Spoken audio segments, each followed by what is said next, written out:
For 14 years, one man built the machines that made a television empire famous. His hands turned rusted wrecks into roaring icons. His skill made millions of viewers believe that miracles could happen inside a crowded Texas garage. But behind the cameras, behind the laughter and the high-energy deals, something far less glamorous was happening. Something that slowly drained the very man responsible for making it all possible. And eventually that man walked away. Aaron Kaufman was never supposed to be a television star. He was a builder.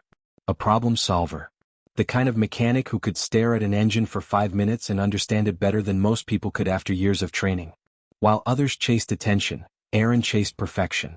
Metal, torque, fabrication, precision, those were the things that excited him. But when the world met him on television, it saw something very different. To millions of fans watching Fast and Loud, Aaron became the bearded wonder, the quiet genius who could turn Richard Rawlings' wild ideas into reality. On screen their partnership looked electric. Richard was loud, charismatic, and always chasing the next deal. Aaron was calm, focused, and obsessed with the build. It looked like the perfect combination. What viewers didn't realize was that the same chemistry that made the show successful was also quietly tearing the partnership apart. Long before television ever entered the picture, Aaron and Richard were simply two men trying to make a living in the world of custom cars. When Richard Rawlings first saw Aaron working in a Dallas shop in the early 2000s, he noticed something immediately. Aaron didn't move like a typical mechanic. There was a calm precision to the way he handled tools. He studied machines like puzzles, and when something didn't work, he didn't panic. He figured it out. Richard offered him a job almost immediately. At the time, Gas Monkey Garage was barely more than a dream. Richard had big ambitions, but the shop itself was small and unpredictable. Aaron joined as a mechanic, but it didn't take long for him to become something much more important. While Richard chased deals and hustled for opportunities, Aaron became the backbone of the builds themselves. 4 years they worked side by side, traveling across the country hunting for cars, fixing them, flipping them, and slowly building a reputation in the automotive world. Then everything changed.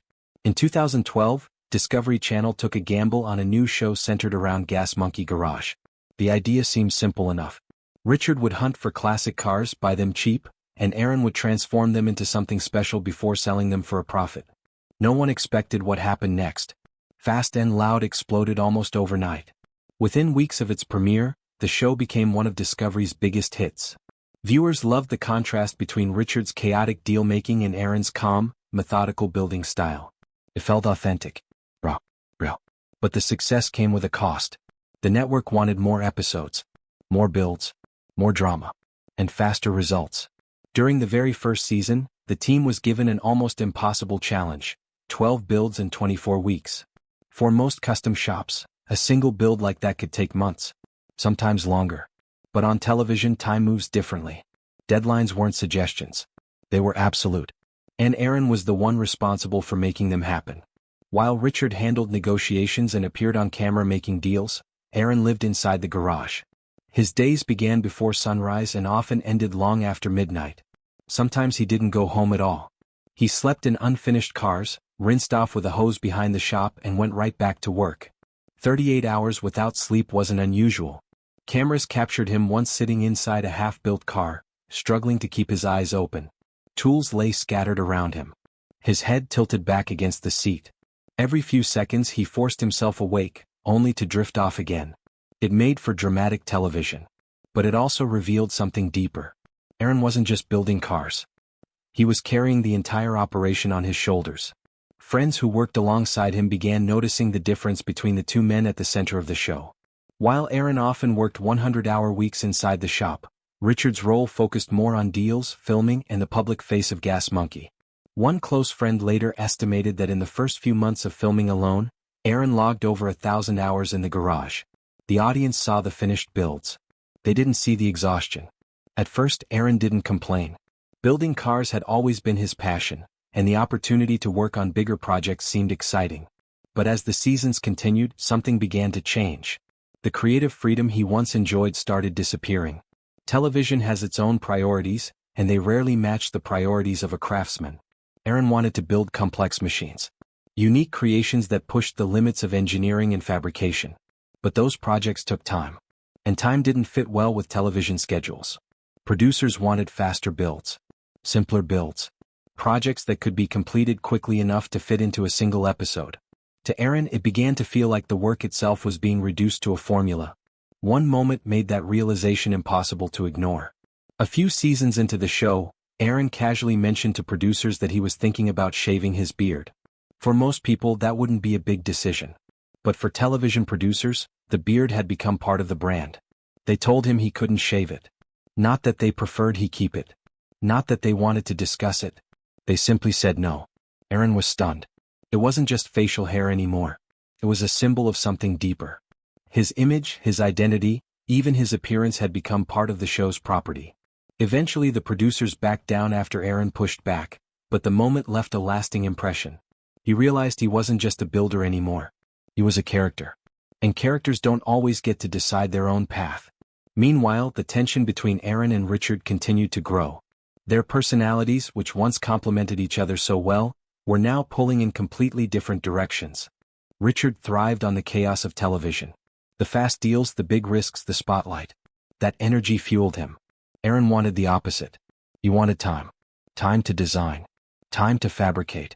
Time to build something truly special. Instead, the schedule kept accelerating. Every season brought tighter deadlines and bigger expectations. Eventually, Aaron stopped pitching ambitious ideas altogether. When every creative proposal was rejected as too expensive or too slow for television, the excitement began to fade. The job that once inspired him started to feel like a routine. And then came the moment that changed everything. Late one night in 2016, Aaron sat alone in his truck in the Gas Monkey parking lot. The garage lights glowed in the distance, but the cameras were gone for the night. For once, the shop was quiet. He had just finished another 16-hour day. Tomorrow would be the same. And the day after that. Sitting there in the darkness, he waited to feel something. Excitement, pride, frustration, anything. Instead, there was only silence. That was when he knew. The problem wasn't a single argument. It wasn't one bad day. It was the realization that the path he was on no longer belonged to him. For the first time in years, Aaron began thinking about leaving. He didn't announce his decision right away. Instead, he started quietly exploring possibilities. Late at night, he researched shop spaces around Dallas. He talked with friends in the industry. He sketched ideas for a business that would let him build the kinds of vehicles he truly cared about. Eventually, one concept kept returning to him. Classic Ford F-100 trucks. They were simple, durable machines with enormous potential for customization. Aaron imagined creating a shop dedicated to restoring and upgrading them, while also developing parts that other enthusiasts could use for their own builds. But walking away from Fast and Loud wasn't simple. Contracts with the network limited his options. When he first approached the producers about leaving, they refused. The show needed him, and they offered more money to convince him to stay. Money wasn't the problem. Freedom was. After months of negotiations, Aaron made the decision official. In early 2017, he announced that he was leaving the show that had made him famous. Fans were shocked. For years, Aaron and Richard had been the heart of Fast and Loud. Their partnership defined the series. Without that dynamic, the show felt different. Richard later admitted that he wasn't entirely surprised by Aaron's departure. The tension between them had been building for years. Still, their separation marked the end of an era. Aaron's final episode aired in March of 2017. Shortly afterward, he opened a new shop in Dallas called Arclight Fabrication. It was smaller, quieter, and built around a different philosophy. There were no television deadlines. No producers demanding faster results. Just a team of skilled builders working on projects they actually cared about. But the transition wasn't easy. Running a business meant dealing with payroll, suppliers, contracts, and financial pressure. Instead of spending every hour building cars, Aaron found himself buried in paperwork and meetings. For a while, the stress was overwhelming. Yet despite the challenges, the freedom he had fought for was finally real. Eventually, television found its way back into his life. Discovery approached him about creating a new show, one that would focus on deeper builds and give him more control over the process. That show became Shifting Gears. Unlike Fast and Loud, the new series allowed projects to unfold across multiple episodes. Aaron chose the builds. He controlled the pace. For the first time, television worked around his vision instead of the other way around. The show ran for 2 seasons, and although it never reached the massive ratings of his previous series, Aaron saw it as proof that he could succeed on his own terms. Today, Aaron divides his time between building vehicles, racing, and working with automotive brands. One of his most ambitious projects was a heavily modified 1949 Ford F-1 known as Old Smoky, which he raced at the legendary Pikes Peak hill climb. It was the kind of complex, challenging project he had always dreamed of building. As for Richard Rawlings, he continued expanding the Gas Monkey brand after Aaron's departure. Restaurants, merchandise, new business ventures. Richard remained exactly what he had always been. An entrepreneur who thrived on energy, risk, and visibility. The two men rarely interact today. They don't appear to hate each other. But they aren't close either. Their partnership was never really built on friendship. It was built on shared ambition. For a time, their goals aligned perfectly. Richard needed a brilliant builder to bring his ideas to life. Aaron needed a platform that could showcase his skills to the world. Together, they created something unforgettable. But eventually, their visions for the future moved in different directions. And when that happened, the partnership that built an empire finally came to an end. Looking back now, Aaron doesn't speak with bitterness about those years. He acknowledges that the show changed his life. It gave him opportunities he might never have had otherwise. But it also pushed him to the edge of exhaustion and forced him to confront an important question. How much of yourself are you willing to sacrifice for success?